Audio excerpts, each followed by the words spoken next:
How's it going, guys? How to Nation here, and today I'm showing you guys how to remove the activate Windows watermark in Windows 10.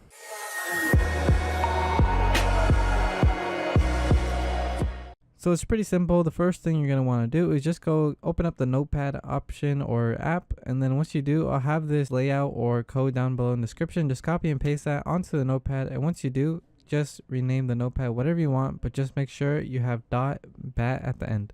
And then once you do that, just rename it whatever you want, put .bat, save it to your desktop just to make it easier to find. And then once you do that, go down and click all files just so it works, and don't mess with the other stuff. Just click save it to the desktop, and you're good to go. Close out the notepad, and then once you do close out the notepad, just double click on it and it should flash like that, or should take a little longer depending on how fast your computer is.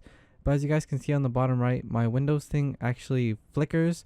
And then once you do it again, do it as running as administrator just to make sure you did it correctly. And then once you do that, if it's not gone, all you're gonna have to do is just reset your PC or restart it. And then once you do restart it, you'll end up without the watermark anymore. And that's about it. Hope you guys liked the video. Hope you found it helpful, unlike some other videos where they don't even talk, they don't make it clear enough. And yeah, until next time, How to Nation out.